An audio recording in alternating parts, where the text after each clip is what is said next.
जय श्री कृष्णा। राधे राधे। आज आप लोग सुनेंगे नवरात्रि के दूसरे दिन माँ ब्रह्मचारिणी की कथा। माँ दुर्गा की नौ शक्ति का दूसरा स्वरूप माँ ब्रह्मचारिणी का है। यहाँ ब्रह्म का अर्थ तपस्या से है। माँ दुर्गा का यह स्वरूप भक्तों और सिद्धों को अनंत फल देने वाला है। इनकी उपासना से तप, त्याग, वैराग्य, सदाचार और संयम की वृद्धि होती है। ब्रह्मचारिणी का अर्थ तप की चारिणी यानी तप का आचरण करने वाली।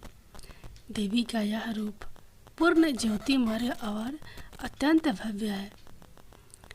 इस देवी के दाएं हाथ में जप की माला है और बाएं हाथ में यह कमंडल धारण किए हैं।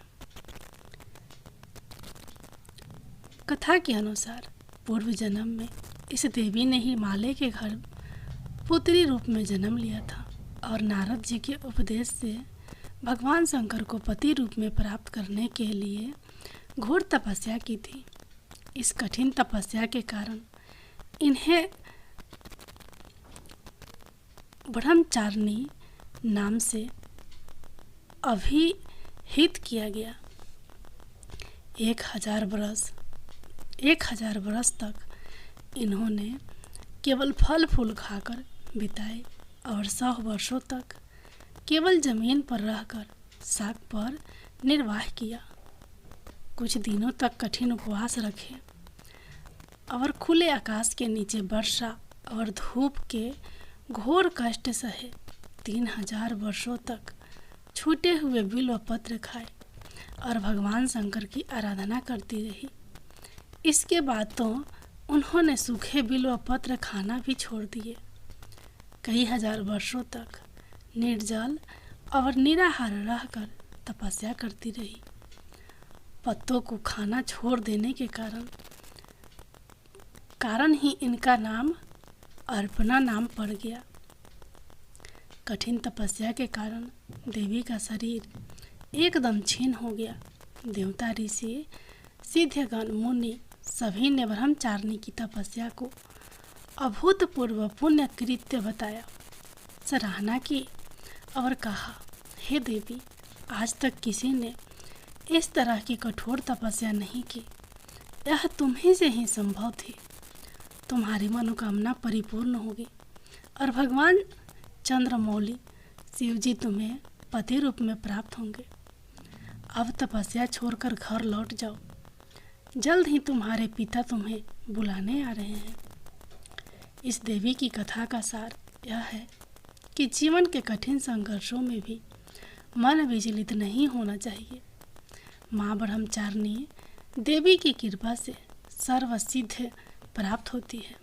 दुर्गा पूजा के दूसरे दिन देवी के इसी स्वरूप की उपासना की जाती है। माँ ब्रह्मचारिणी की जय।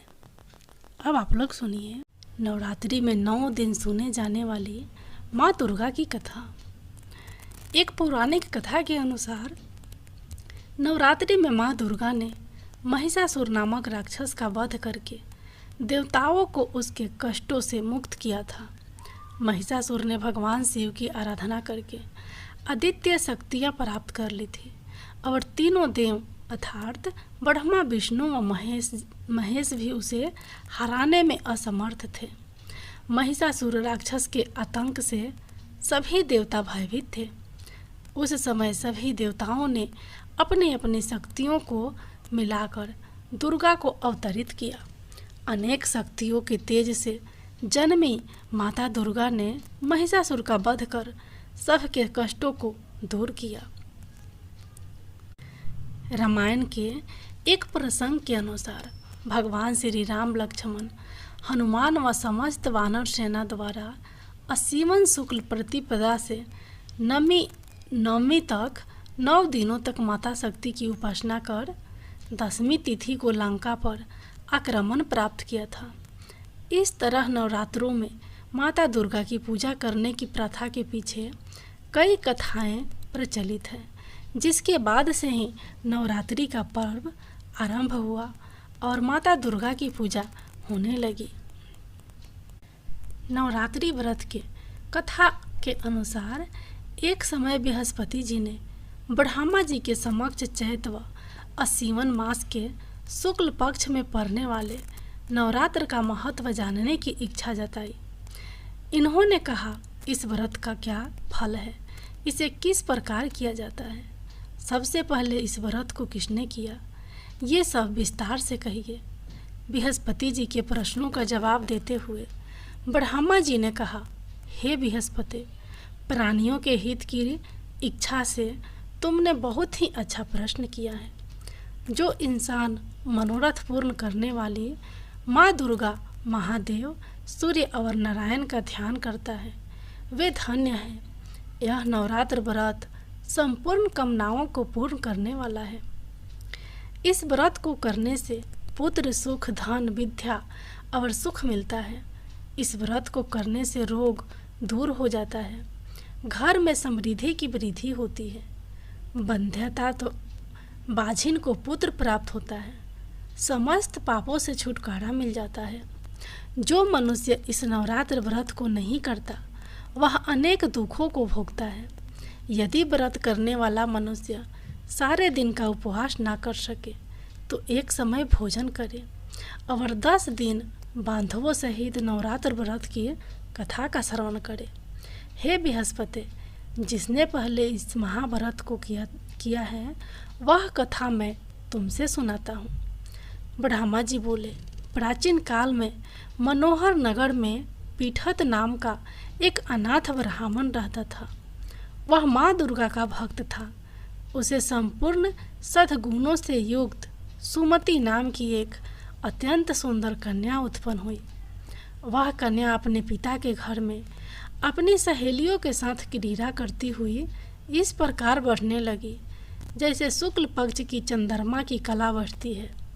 उसका पिता प्रतिदिन जब दुर्गा की पूजा करके होम किया करता उस समय नियम से वहाँ उपस्थित रहती। एक दिन सुमति भगवती के पूजन में उपस्थित नहीं हुई। उसके पिता को पुत्री की ऐसी असावधानी देखकर क्रोध आया और वह पुत्री से कहने लगा, अरे दुष्ट पुत्री, आज तूने भगवती का पूजन नहीं किया, इस कारण मैं किसी कुष्ठ रोगी या दरिद्र मनुष्य के साथ तेरा विवाह करूंगा। पिता की बात सुनकर सुमति को बड़ा दुख हुआ और पिता से कहने लगी, हे पिताजी, मैं आपकी कन्या हूँ तथा सब तरह से आपके अधीन हूँ। जैसी आपकी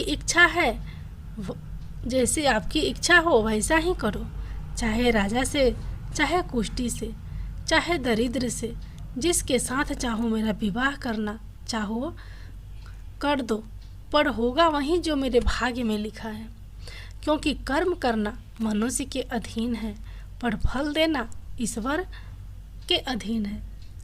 कन्या के निर्भयता से कहे हुए वचन सुन उस ब्राह्मण ने क्रोधित हो अपनी कन्या का विवाह एक कुष्ठी के साथ कर दिया और अत्यंत क्रोधित हो पुत्री से कहने लगा, हे पुत्री, आपने कर्म का फल भोगो, देखे भाग्य के भरोसे रहकर क्या करती हो।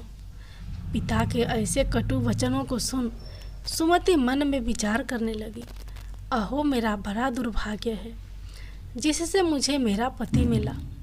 इस तरह अपने दुख का विचार करती हुई वह कन्या अपने पति के साथ वन में चली गई और डरावने कुशायुक्त उस निर्जन वन में उन्होंने वह रात बड़े कष्ट से व्यतीत की। उस गरीब बालिका की ऐसी दशा देख देवी भगवती ने पूरे पूर्व पुण्य के प्रभाव से प्रकट हो सुमति से कहा, हे दीन ब्राह्मणी, मैं तुझसे प्रसन्न हूँ, तुम जो चाहो सो वरदान मांग सकती हो। भगवती दुर्गा का यह वचन सुन ब्राह्मणी ने कहा, आप कौन हैं वह सब मुझसे कहो। ब्राह्मणी का ऐसा वचन सुन देवी ने कहा कि मैं आदि शक्ति भगवती हूँ और मैं ही ब्रह्मा विद्या व सरस्वती हूँ। प्रसन्न होने पर प्राणियों का दुख दूर कर उनको सुख प्रदान करती हूँ। हे ब्राह्मणी, मैं तुझ पर तेरे पूर्व जन्म के पुण्य के प्रभाव से प्रसन्न हूँ। तुम्हारे पूर्व जन्म का वृतांत सुनाती हूँ, सुनो। तू पूर्व जन्म में निषाद की स्त्री थी और पतिव्रता थी। एक दिन तेरे पति निषाद ने चोरी की। चोरी करने के कारण तुम दोनों को सिपाहियों ने पकड़ लिया और जेल खाने में कैद कर दिया। उन लोगों ने तुझको और तेरे पति को भोजन भी नहीं दिया। इस प्रकार नवरात्र के दिनों में तुमने ना तो कुछ खाया और ना जल ही पिया। इस प्रकार 9 दिन तक नवरात्र का व्रत हो गया। हे ब्राह्मणी, उन दिनों में जो व्रत हुआ, इस व्रत के प्रभाव से प्रसन्न होकर मैं तुझे मनवांछित वर देती हूँ।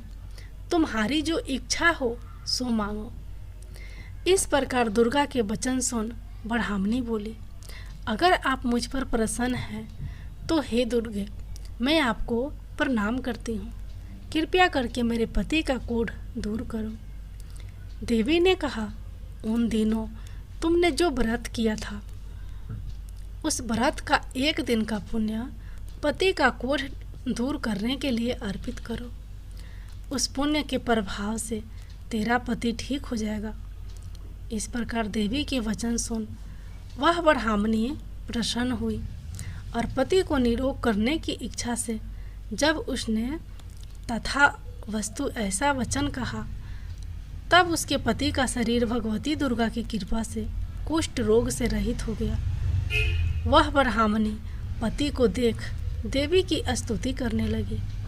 हे दुर्गे, आप दुर्गति को दूर करने वाली, तीनों लोगों का संताप हरने वाली, समस्त दुखों को दूर करने वाली, रोगी मनुष्यों को निरोग करने वाली, प्रसन्न हो मनवांछित वर देने वाली और दुष्टों का नाश करने वाली, जगत की माता हो। हे अम्बे, मुझ अपराध अबला को मेरे पिता ने कुष्ठी मनुष्य के साथ विवाह कर घर से निकाल दिया।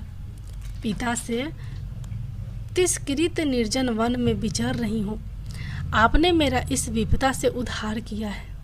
हे देवी, आपको प्रणाम करती हूँ, मेरी रक्षा करो। उस ब्राह्मणी की ऐसी स्तुति सुन देवी बहुत प्रसन्न हुई और ब्राह्मणी से कहा, हे ब्राह्मणी, तेरे उदाल्य नामक अति बुद्धिमान, धनवान, कीर्तिमान पुत्र शीघ्र उत्पन्न होगा। ऐसा वर देकर देवी ने ब्राह्मणी से फिर कहा कि और जो कुछ तेरी इच्छा है वह मांग ले। सुमति ने कहा, हे भगवती दुर्गे, अगर आप मुझ पर प्रसन्न हैं तो कृपया मुझे नवरात्र व्रत के विधि का विस्तार से वर्णन करें। ब्राह्मणी के वचन सुन माँ दुर्गा ने कहा, हे ब्राह्मणी, मैं तुम्हें संपूर्ण पापों को दूर करने वाले नवरात्र व्रत की विधि बतलाती हूँ। चैत मास के शुक्ल पक्ष की आश्विन मास के शुक्ल पक्ष की प्रतिपदा से लेकर 9 दिन तक व्रत करें। यदि दिन भर का व्रत ना कर सके तो एक समय भोजन करे, शुभ मुहूर्त में घट स्थापना करे और वाटिका बनाकर उसको प्रतिदिन जल से सींचे। महाकाली, महालक्ष्मी और महासरस्वती की मूर्तियाँ स्थापित कर उनकी विधि सहित पूजा करें। बिजौड़ा के फल से अर्घ देने से रूप की प्राप्ति होती है। जायफल से अर्घ देने पर कीर्ति, दाख से कार्य की सिद्धि होती है, आंवले से सुख की प्राप्ति और केले से अर्घ देने से आभूषणों की प्राप्ति होती है। इस प्रकार पुष्पों व फलों से अर्घ देकर व्रत समाप्त होने पर 9वें दिन विधि विधान हवन करें। खांड, घी, गेहूँ, शहद, जौ, तिल, बिल्व पत्र, बेल, नारियल, दाख और कदम से जैसी विभिन्न सामग्रियों से हवन करें। आंवले से कीर्ति की और केले से पुत्र की, कमल से राज सम्मान की और दाखों से संपदा की प्राप्ति होती है। खांड, घी, नारियल, शहद, जौ और तिल तथा फलों से होम करने से मनवांछित वस्तु की प्राप्ति होती है। व्रत करने वाला मनुष्य इस विधि विधान से होम कर आश्चर्य को अत्यंत नम्रता के साथ प्रणाम करे और यज्ञ की सिद्धि के लिए उसे दक्षिणा दे। इस प्रकार बताई हुई विधि के अनुसार जो व्यक्ति व्रत करता है उसके सब मनोरथ सिद्ध होते हैं।